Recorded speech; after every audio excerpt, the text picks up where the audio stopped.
hinampas, pinukpok doon sa diversion road ng Davao City, tinirgas nila yung mga tao doon. Isang tao lang ang hinahanap mo, ha? Bakit mo pukpukin yung 30? Bakit mo itirgas yung 100? Paano nag-surrender yung tao? Di ba kinausap lang? Kinausap lang siya. Mag-surrender ka. And then he said, okay, I will surrender. So anong purpose na pukpukin nyo? Yung tao na hindi naman niya alam na saan si Pastor Kibuloy, nandun lang siya, nagtatrabaho, dun siya nakatira. Anong purpose? Anong purpose na i-tear gas mo yung tao for expressing his desperation, his frustration, his anger? Para lang maghanap ng isang tao na in the end, paano nag-surrender? Kinausap. Nag-surrender siya.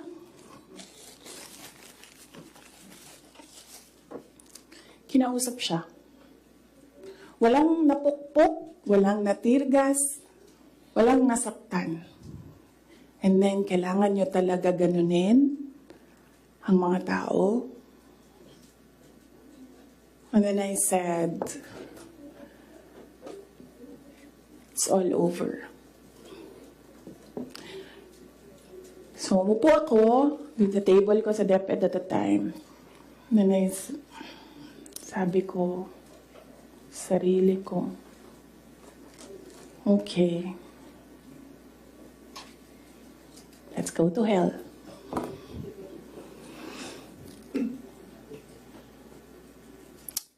So, ano bang ginagawa nila? Balik tayo dun sa yung political reconciliation. Ang gusto nila, hindi ko sinasabi silang lahat, ha? Si Martin Romualdez lang.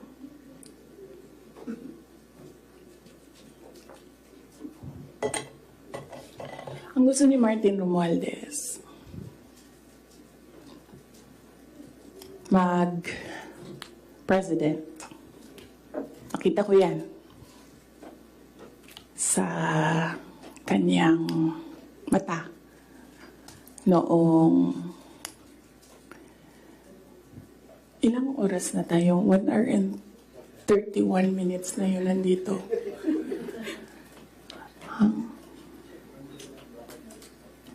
I-cut na lang natin. Tapos next week yung Martin. Pwede, madami na kayong material, di ba? Okay na yun? Sige. Ang questions natin doon lang sa 1, 2, 3, ha? Sa personal, sa budget, sa DepEd, and kung the way he treats. Alam nyo, may red flag na yan noon eh. Nung kampanya, may red flag na yan. But unfortunately,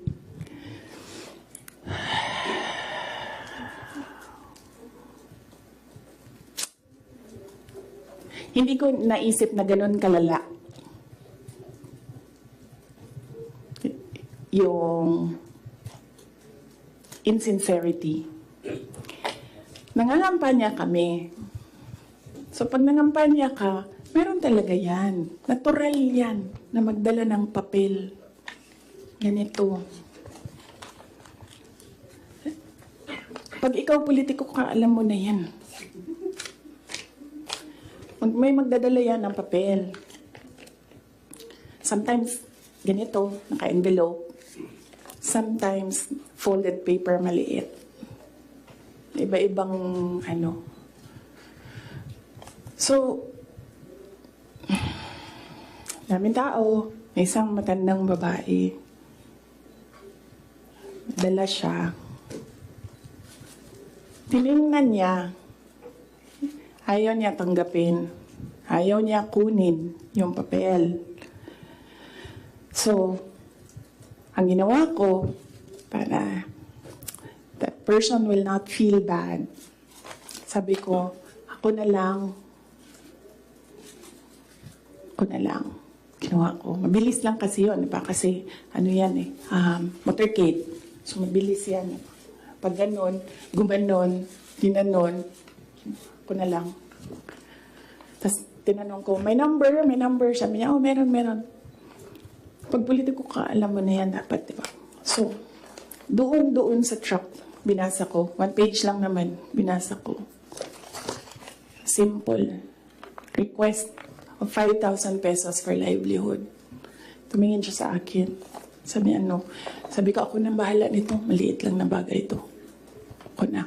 Sabi niya, okay, sige. Yan lang.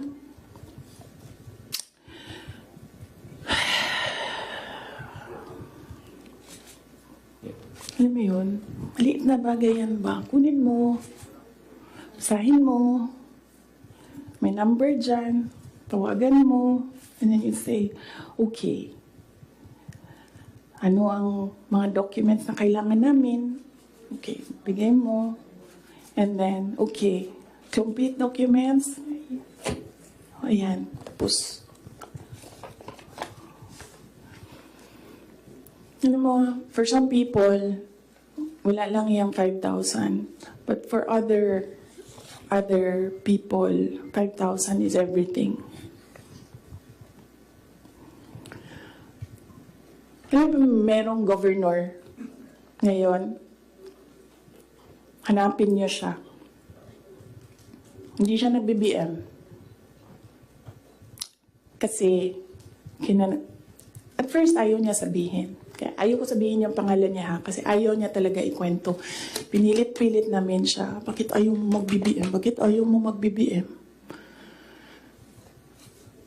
Ayaw ko sabihin ko sino yung kasama ko, pero may kasama ako. And then, bakit ayaw mo mag-BBM? Sabi nung kasama ko, kausapin natin ito, iupo natin itong governor na ito. Sabi ko, okay, sige, sabi mo, bakit ayaw mo mag-BBM? Sabihin mo sa akin. Kitayo mo. Ganon din ang kwento ng governor. May ibang version lang, konti. Hindi straightforward na ganon. Ang kwento ng governor, siya nakita ko with my own 2 eyes kasi ako yung nag-i-escort sa kanya. And for that reason, hindi ako mag-BBM. Okay, na sabi ko sa kanya, okay, di na mag-SARA ka na lang. And sabi niya, sige, ikaw walang problema.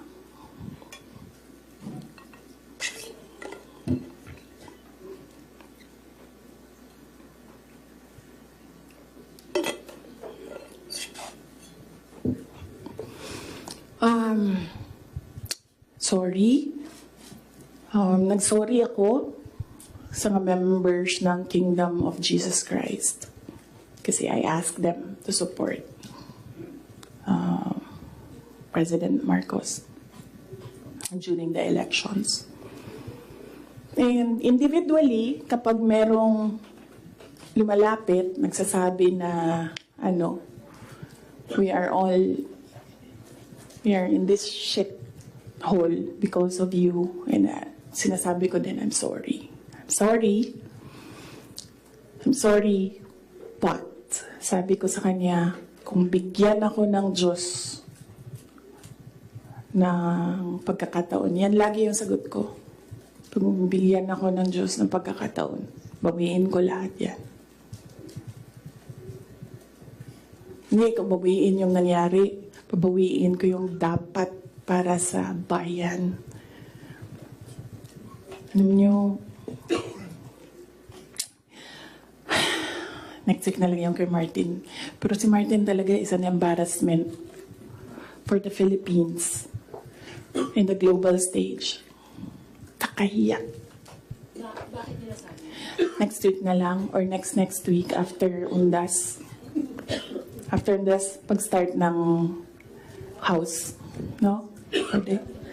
Pagbalik ng house. Kasi I think nakabakasyon pa sila lahat. Ma'am, question lang.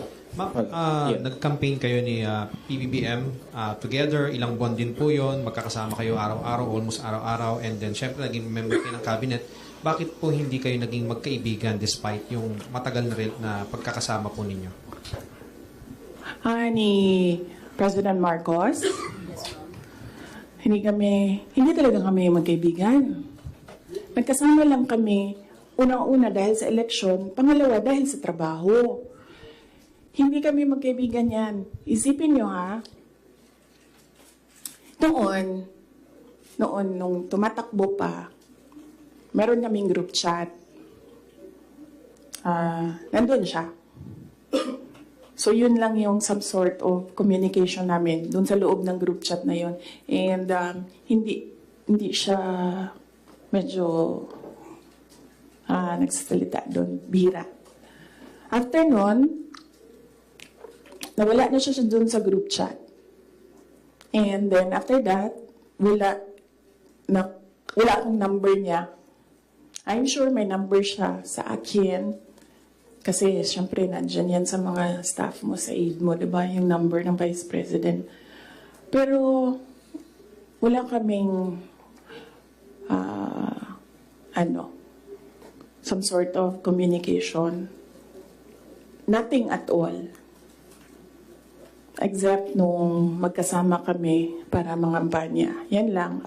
Sa labas niyan, wala na.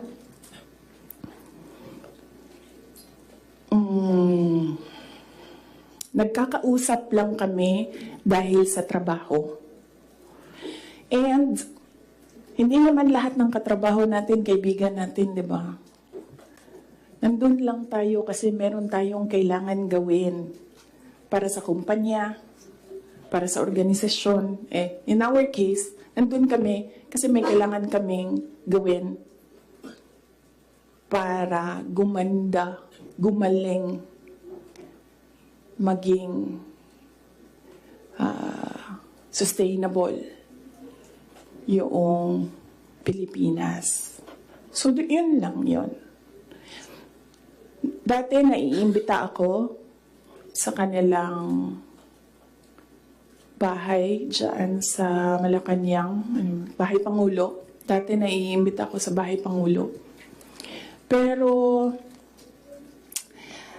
I was just tolerated. Kasi may gamit naman ako. Alam mo yun? I'm useful to them. So I was just tolerated. And alam ko naman yun. But wala naman problema sa akin yun. So as long as I can do my job sa DepEd, tsaka sa Office of the Vice President, mabigay ko lang yung promise ko, plataforma ko, promise ko sa bayan, magawa ko lang yung kailangan gawin para sa education sector. Wala akong problema. You can tolerate me all you want. You can invite me sa mga gatherings nyo. Pero I knew I was tolerated. Because Lisa Marcos is another story. Unahin muna natin si Martin Romualdez. Oo. Kaya nga sabi ko, sabihan niyo sila, huwag nila banggitin yung pangalan ko. Yes. Is Lisa Marcos part of dun sa sinasabi niyong triangle kanina? Yes. Oo. Anong purpose ni Inday Sara? Ang magagawa ko sa bayan, I will call bullshit as it comes. Yan ang magagawa ko para sa inyo. Kung bullshit siya, sabihin ko sa inyo, bullshit talaga yan. And, yes, as I said, huwag kayo mag-alala sa akin. Hindi ko kailangan ng pera. Kaya hindi ako madadala sa pera. Kasi, ang pinakagusto ko sa buhay ko, hindi siya nabibili ng pera. So kahit man meron akong 500 billion sa likod ko, hindi pa rin mabibili yung gusto ko. So hindi ko siya kailangan. And hindi ako takot. That's why I said, you can drag me to hell all you want. Wala ang problema sa akin yan. Martin ba? Bakit hindi po mabibili ng pera yung... Sinabi niyo po hindi mabibili ng pera yung gusto niyo. Ano po yung gusto niyo? Ayaw ko sabihin, masyado ng personal yan, ma'am. Masakit na nga sa akin na kailangan ko magsalita kwento. Masakit na nga para sa akin na ikwento ko from 2016 to 2021, anong nangyari sa mga group chat na yan, yung mga papel na yan, masakit siya. I don't like talking about my life. Gusto niyo pag-usapan ng pagbabago campaign, tree planting namin? Ayaw niyo. Kasi po ma'am, I understand po ma'am, nung 2022 to 2023, I mean, kasama kayo lagi ni Speaker Martin Romualdez sa mga events ni BBM. So, Yes. why, parang bakit, tapos yun nga, before yung nangyari yung resignation sa lakas, after yung resignation sa lakas, nakita ba kayo ni BBM na kanudling daw or holding hands kayo ni Martin during one of his foreign trips? So, why biglang nasuklang kayo bigla kay Speaker?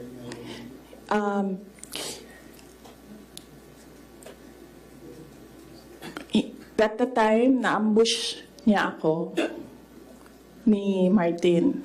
Tingnan mo yung footage. Di ba nakaganyan yung kamay ko? Kasi hinihila ko yung kamay ko. Hindi ko naman siya mahila pag ninaganyan, diba? Nilalagyan ko ng force kasi hinihila ko. Hinihila din niya. So, naisip ko, okay, fine. Huwag na natin bigyan ng sakit ng ulo ang presidente kasi ang dami niyang kailangan gawin para sa bayan. Apparently, wala. Pero, at the time, huwag na natin, for me, sabi ko, okay, sige. Ayoko maging headache sa ibang tao. Ayoko maging pabigat sa ibang tao. Ayoko na maabala ang ibang tao dahil sa akin. So, at the time, although, hinihila ko yung half-hearted din yun na ginaganon niya. So, okay. Sige. May red flag din yan si Martin eh. Magkatabi kami niyan sa airplane nung kampanya. May sinabi ako sa kanya, may sagot siya sa akin. Pero yes, imagine niyo, meron tayong speaker na on record, on paper, in another country, na tumanggap ng suhol. Aya. Ma'am, kaya na-elaborate lang po yung speaker on record ng Ay. Kailan ba yung speaker part? Kailan yung Martin Romualdez part? After November? After opening ng house? Yes. Let's talk about ng confidential concept ng House. Regarding po sa DepEd and the OVP's confidential Ma'am, kasi po, Yes, as I said, antayin natin yung next hearing ng House. Good governance. Masyado pa kasing masyadong maaga sagutin sila. Walang lumalabas eh. Gusto ko lumabas so that pwede akong magsalita. Wala. Kahapon, wala naman. no witness were questioning about the... Pinapasumpilan nila yung mga tao nyo? Yes. Ang position ko dyan, sa DepEd, hindi na ako nakikipag-usap sa kanila doon. Sabi ko, kayo nang bahala ko anong gusto nyo gawin dyan. Pero dito sa Office of the Vice President, sinasabihan ko yung mga tao na kapangalan, kung ano yung gusto mong gawin, yun ang susuportahan ko. Kung ayaw mo umattend, susuportahan kita. Kung gusto mo umattend, susuportahan kita. Hindi ko pipilitin kung ano yung dapat mong gawin. Mag-decide ka, and then kung ano yung path, if you decide on the path that you will take, I will support you on that. So, hindi pa kami nagkausap nung merong mga subpoena, hindi pa kami nagkausap kung ano yung gusto nilang gagawin.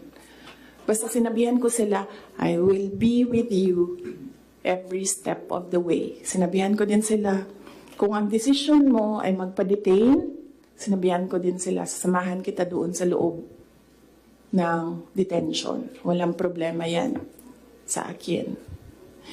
Kasi hindi naman lahat ng mga tao kasi sanay sa pressure, sa stress. Hindi sila sanay sa mga ganyan na ilalagay ka sa national TV, papahiyain ka. Hindi lahat ng tao nakakapag-isip ka agad kung anong gagawin, kung anong sasabihin. So some of them really are saying na magpa-detain na lang ako. And then sabi ko sa kanila na okay, walang problema yan. Samahan ko kayo sa detention. I'm sorry, on the issue of budget naman, since parang final na sa House part ng 733 million, what would that mean for the OVP satellite offices? Would that mean like total shutdown of the 10 OVP satellite offices? Inaantay namin yung GA. So, pag nandyan na yung General Appropriations Act, alam na namin kung ano, ilan. And then meron na kaming mga options ngayon. Unfortunately, hindi namin siya ma-finalize kasi yung mga options namin kasi hindi namin talaga nakikita kung ano yung nasa batas. Hindi pa kasi batas yung gabi. So, antayin namin. Pag nakita na namin kung ano yung numbers, then pipiliin na namin anong options para sa Office of the Vice President. But rest assured, patuloy yung trabaho ng Office of the Vice President para sa bayan. Kung ano man yung kaya namin base sa kung ano yung budget, ibibigay namin yan sa taong bayan. Well, kindly explain lang po. Last question, please. Sa Good Government Committee hearing, lawmakers were questioning po about the 16 million pesos po na ginasta ng OVP, pati po ng confidential funds ng 2022 po, na nagasta yung 11 days para daw po sa rental ng safe houses. One lawmaker even asked po na yung 5 million naman po na nagastos ng 2023 sa third quarter po ng OVP confidential funds, nagastos lang po sa loob lamang, sa loob ng 79 days. So parang nakakapagtaka rin daw po sila na bakit yung 16 million pesos nagastos po sa loob lamang ng 11 days. So, can you give us an explanation po kung paano po ba nagasta nga raw po itong parte po ng confidential funds po? Okay, sige. Last question na yan. Last question na yan. Last question. Okay. Unang-una, nag-explain kami lagi sa Commission on Audit kung paano ginastos yan. Lahat ng hiningi ng Commission on Audit, binigay namin. Meron kaming mga hindi nabigay, sinabihan kami ng Commission on Audit, kailangan namin yan. So, we fully cooperated and participated and submitted to the Commission on Audit with regard to the confidential funds. Alam niyo, hindi nakakapagtataka sa gobyerno ng gumastos ng millions araw-araw. Kami doon sa DepEd noon, pumipirma kami billions in one day para maglabas ng pera. So, hindi nakakapagtataka ang 5 million, 10 million in a day. Pirma lang yan. Tapos lalabas na yung pera. Ibabayad na yan kung saan yan ibabayad. And then, babalik na yung documents para sa ganyan. Ganun talaga ang gobyerno. Gumagastos siya everyday para sa mga projects niya. And sometimes, it's not millions, billions ang pinipirmahan ng mga opisina ng gobyerno para sa projects. Okay? Yes. Maraming salamat. Sabi daw po mas mahal pa rin po yung ginasta sa safe houses po na yun, parang sa luxury hotels, sa mga mamahaling pondo po sa Metro Manila. Kasi ang ginagawa nila, nag-audit na sila. Kaya ako hindi sumasagot doon sa kanila kasi ang ginagawa nila, sila na yung nag-audit. Hindi naman yan tinanong ng Commission on Audit. Ang hiningi lang ng Commission on Audit, ano yung documents para sa mga expenditures. So, sinubmit namin yon. And in fact, nakikita nila yun kasi sinubina nila lahat ng documents. The thing with the hearing, is kung makikita mo, kahapon, hindi ko napanood, kaya hindi ako makomment, pero nakita ko sa transcript na kahit anong sabihin ng tao na nakaupo doon, ng resource person, kukontrahin siya noong nagtatanong. Walang tamang sagot sila tatanggapin. Kahit yung COA na mismo ang nagsabi kung ano yung trabaho niya, hindi nila tinatanggap na sagot. Kasi bakit ba? Kasi nga, sa simula, sinabi ko, gusto nila impeachment. Hindi nila magawa kasi wala silang kaso for impeachment. So, ang ginagawa nila dyan, nagfi-fishing sila na nagfi-fishing, gahanap sila ng hanap. Alam nyo, before ako umupo, alam ko, impeachable officer ako. So, binasa ko yan. Ano ang impeachment? What are impeachable offenses? Ano ang pwedeng gawin mo na ma-impeach ka? Binasa ko yan lahat.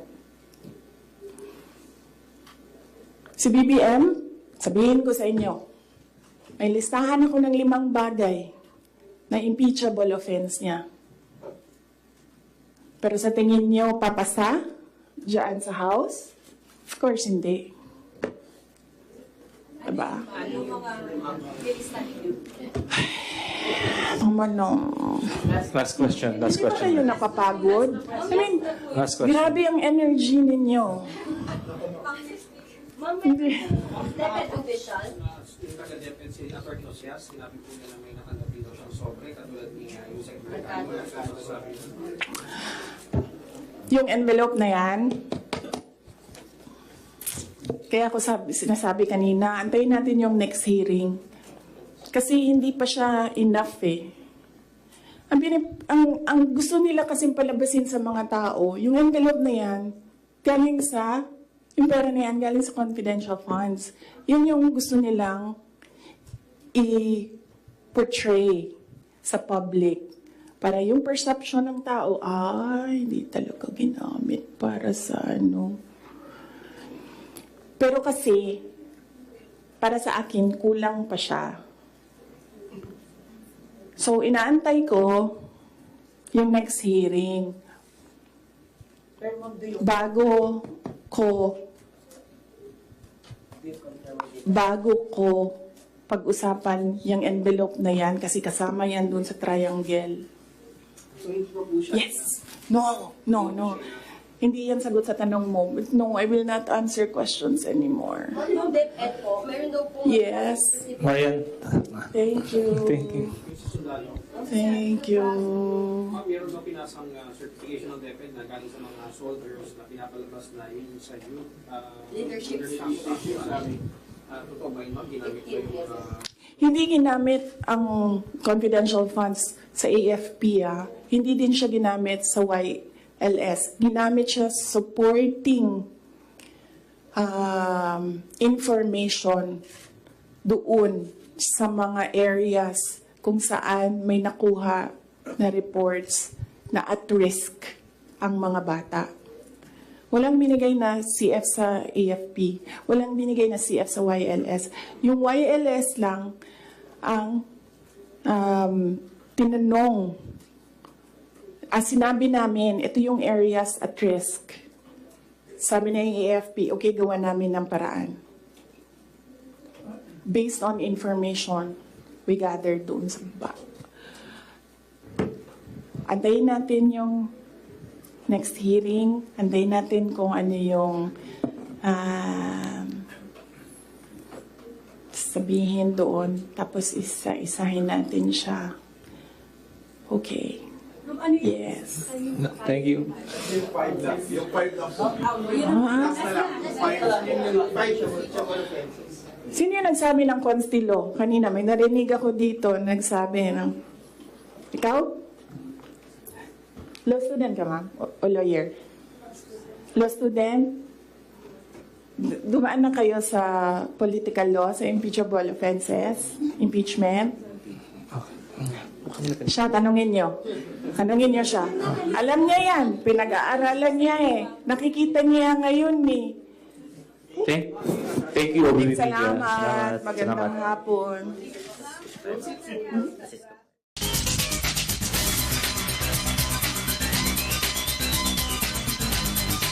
Vice President Sara Duterte criticizes President Ferdinand Marcos Jr.'s leadership and accuses the chief executive of using her to win the 2022 elections.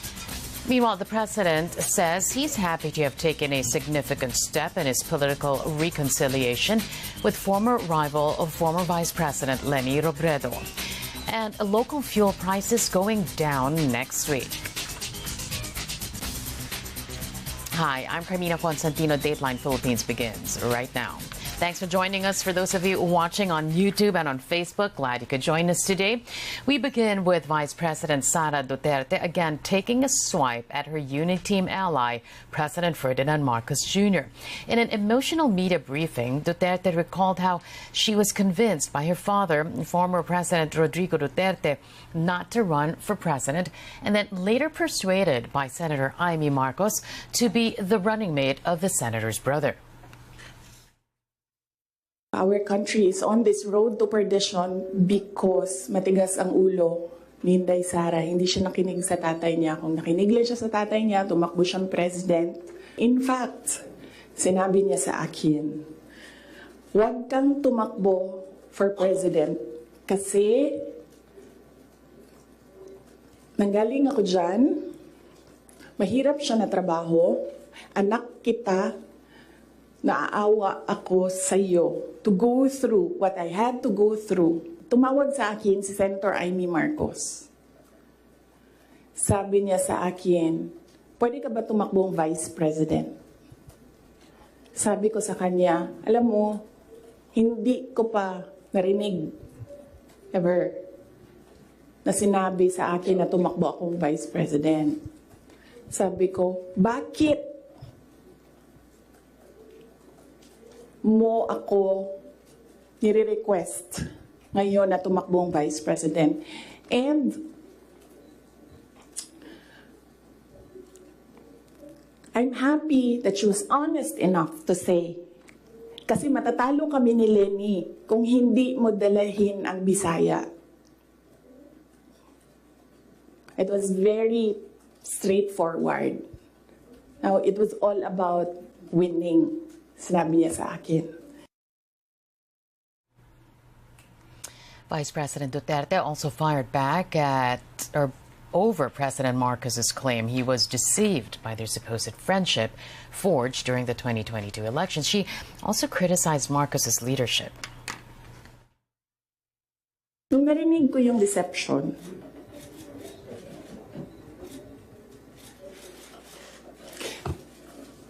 naisip ko pa, hindi ko na siya sasagutin.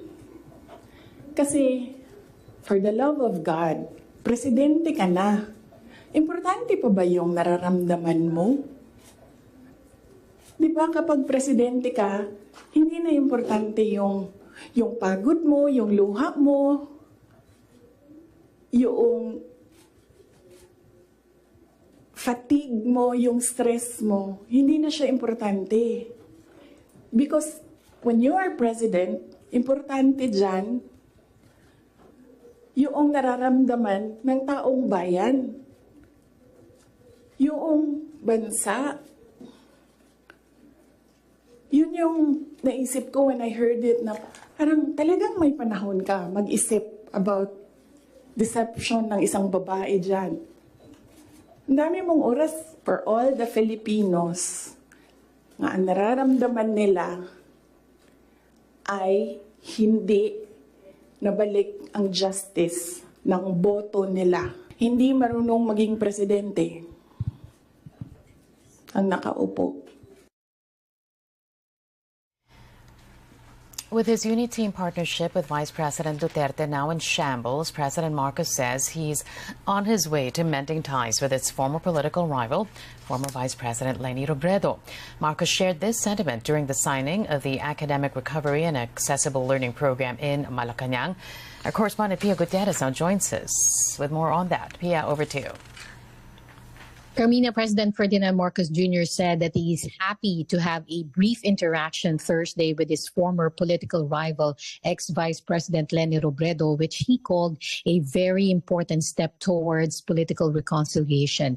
In his speech in Malacanang Friday, the president took time to acknowledge Senate President Cheese Escudero for facilitating a brief meeting with Robredo in Sorsogon. The president exchanged a handshake with the former vice president as she greeted him upon his arrival at the new Sorsogon Sports Arena in Barangay Balogo in Sorsogon. Escudero earlier said that he invited Robredo to Sorsogon to help him welcome the president to the Bicol region. Let's listen to President Marcos Jr.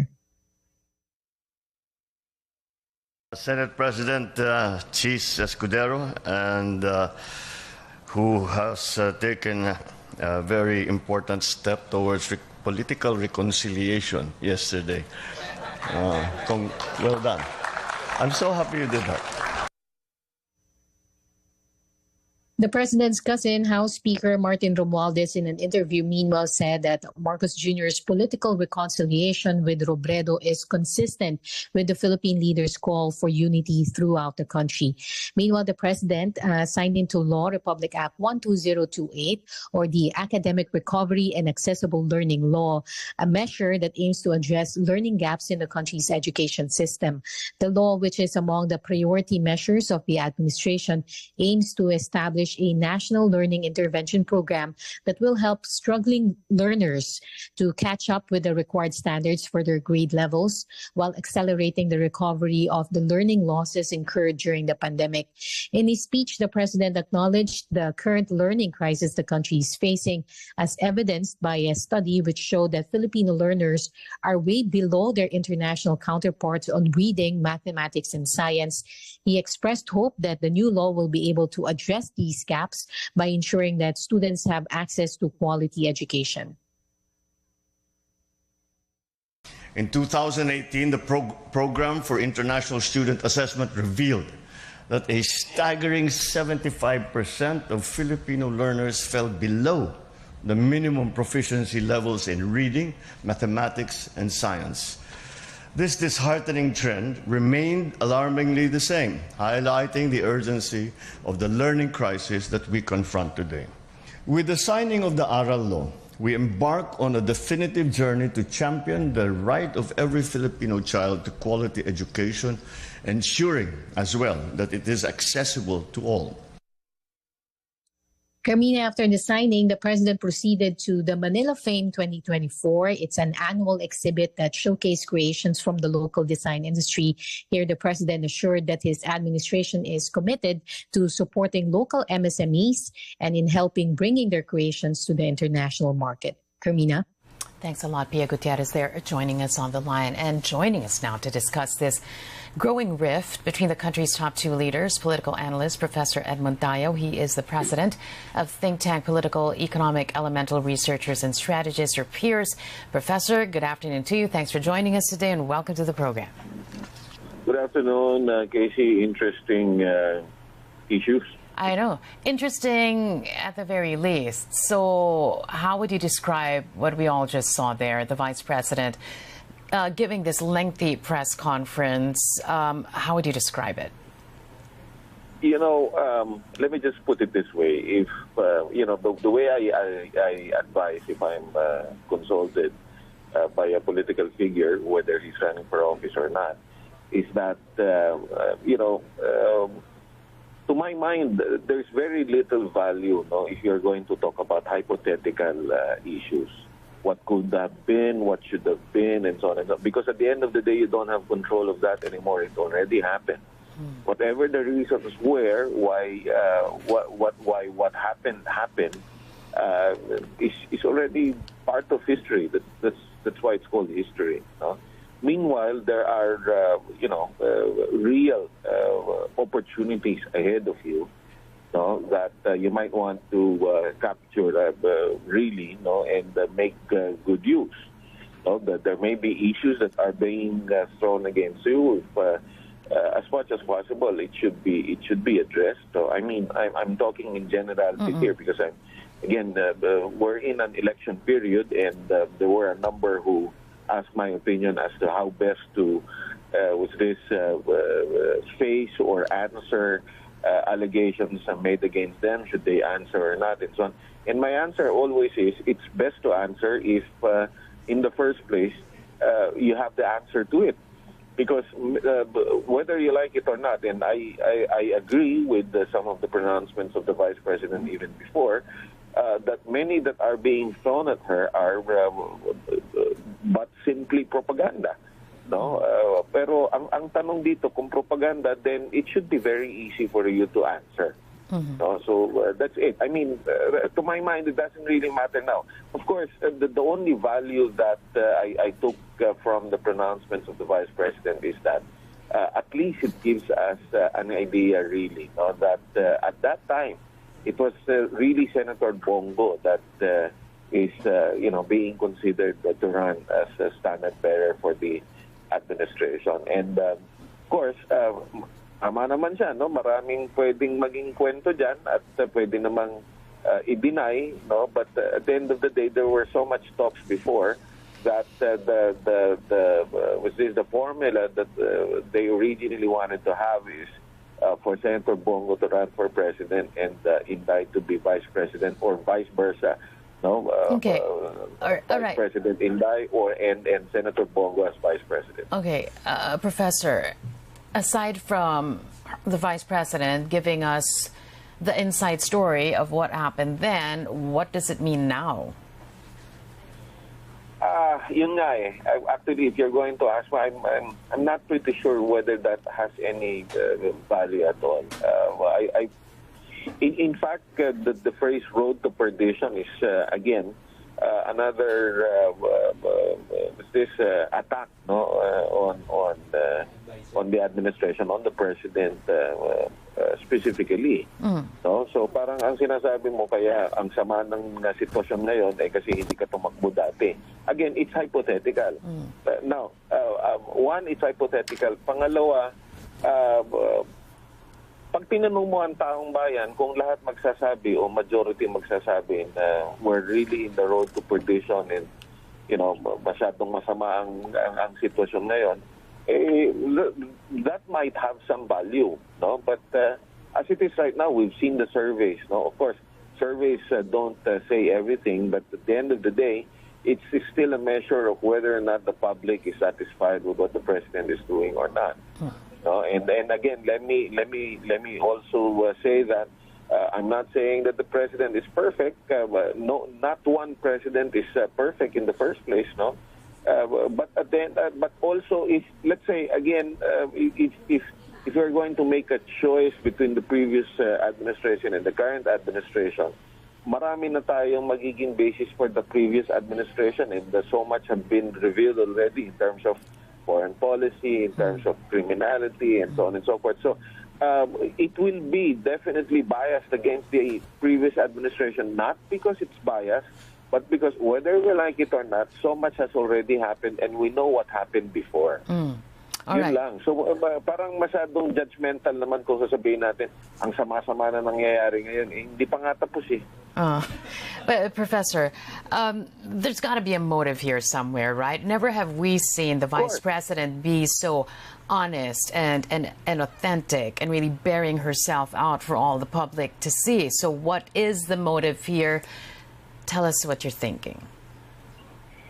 It's good that you use the word authentic, no? Because honestly, I mean, I've been always forward with leaders who, one way or the other, would ask me for a thing or two, and I would say authenticity is something that is different from one person to another, and so on. But authenticity can be can be general when you talk about facts and figures. No, and again, we didn't see any fact and figure there. That's why I started at the outset saying that this is all but hypothetical.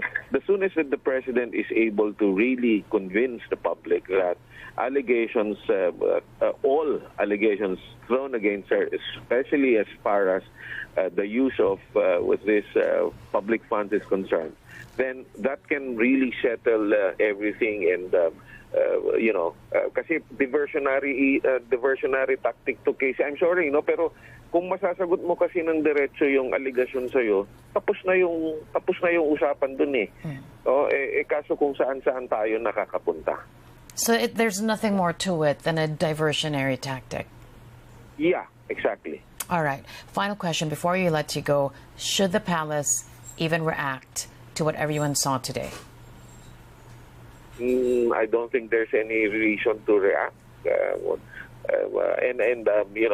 I don't think the president is going to react. It's not the first time that this is something like this is going to happen. Again, I'm not saying that the vice president is to be faulted or that everything is negative against her. In fact, marami din namang criticism against the other side. But again, at the end of the day, it's a question whether one is able to answer straight forward, accusations thrown against you. And there's one other thing that I wanted to ask you. The fact that she's giving the so-called revelations piecemeal, right? What does that tell you? She's breaking it into chapters. The so-called sit-downs with the press, breaking it into chapters, making sure that there's something else that's going to be written by our colleagues week after next. What does that tell you? That is consistent with with the word that you used earlier, authenticity. Perhaps the message that she's trying to send to the public, or at least her advisors are trying to send to the public, is that hey, we have this vice president. She's sincere. She's authentic, and so on and so forth. But again, with peers, we've been really monitoring how things are, being weighed by people on the ground. We're not only limiting ourselves to numbers now, Casey. We're limiting we're focusing on how people are actually reacting, and the way we're seeing things is that it's no longer going to be plain and simple emotional. It's not just going to be plain and simple show of whether or not one is able to show sympathy or whatever. People are now going to look for facts and figures.